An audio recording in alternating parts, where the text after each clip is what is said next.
الله الرحمن الرحيم. قال النبي صلى الله عليه وسلم يطلع العان عليكم رجل من أهل الجنة أو كما قال عليه الصلاة والسلام.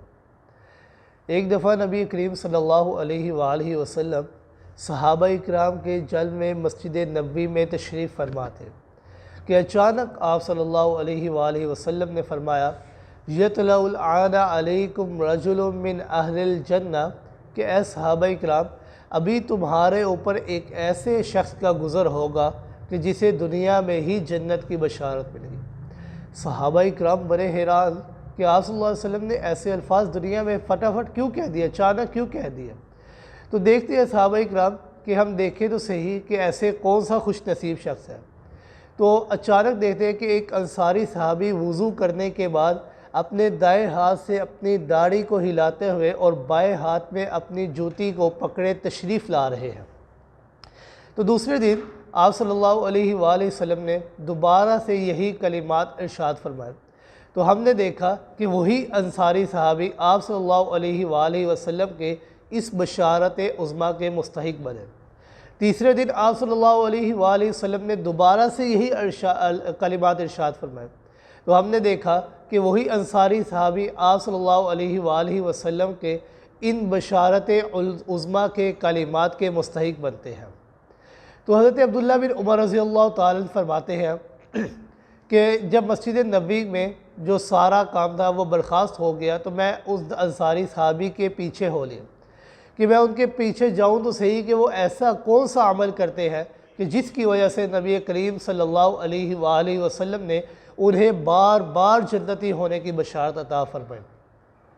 حضرت عبداللہ بن عمر رضی اللہ تعالیٰ عنہ چپکے سے جب ان کے پیچھے ہوئے اور وہ اپنے گھر کے پاس پہنچے تو حضرت عبداللہ بن عمر رضی اللہ تعالیٰ عنہ ان کو اپنی طرف متوجہ کرتے ہیں اور فرماتے ہیں کہ انصاری صحابی میں نے قسم کھا رکھی ہے کہ میں 3 دن تک اپنے گھر نہیں جاؤں گا، مجھے فلاں معاملہ پیش آ چکا ہے، لہٰذا میں آپ کا بے حد مشکور ہوں گا کہ اگر آپ مجھے اپنے گھر میں 3 دن مجھے مہمان بنا لیں۔ تو اس انصاری صحابی حضرت عبداللہ بن عمر رضی اللہ تعالیٰ عنہ کی بات کو قبول کر لیتے اور انہیں کہتے ہیں ٹھیک ہے۔ حضرت عبداللہ بن عمر رضی اللہ تعالیٰ عنہ 3 دن تک ان کے ہاں قیام فرماتے ہیں اور بخوبی ان کے اعمال کا جائزہ لیتے ہیں۔ جب ان کے اعمال کا جائزہ لیا تو حضرت عبداللہ بن عمر رضی اللہ تعالیٰ عنہ فرماتے ہیں کہ میں نے تو ان کے اعمال میں ایسی کوئی خوبی نہیں دیکھی، رات کے وقت جتنا عام انسان قیام کر سکتا ہے وہ بھی اتنا ہی قیام کرتے، جتنی وہ عبادت کرتا ہے عام انسان اتنی ہی وہ عبادت کرتے، حد الوسع اپنی زبان سے بھلائی کے کلمات نکالتے۔ میں نے ان کے اعمال میں کوئی ایسا عمل نہیں پایا کہ جس کی وجہ سے نبی کریم صلی اللہ علیہ وآلہ وسلم نے 3 دن لگاتار انہیں جنتی ہونے کی بشارت عطا فرمائی۔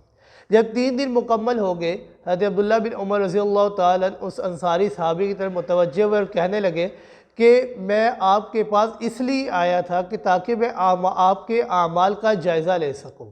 کیونکہ آپ صلی اللہ علیہ وآلہ وسلم نے لگاتار 3 دن آپ کو جنتی ہونے کی بشارت عطا فرمائی ہے۔ تو انصاری صحابی کی خوشی کا ٹھکانہ نہ رہا، ان کی آنکھوں سے آنسو جاری ہو گئے۔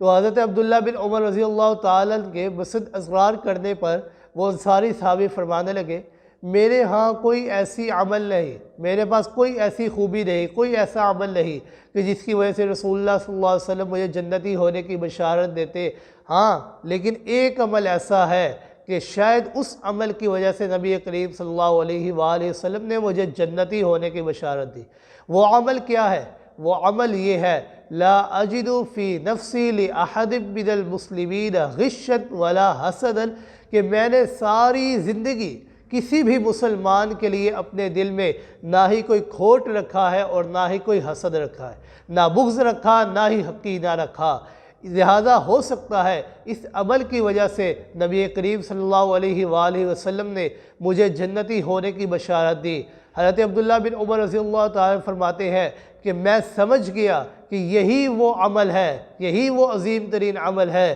کہ جس کی وجہ سے نبی کریم صلی اللہ علیہ وآلہ وسلم نے ان کو دنیا میں 3 دن لگاتار جنتی ہونے کی بشارت عطا فرمائی ہے۔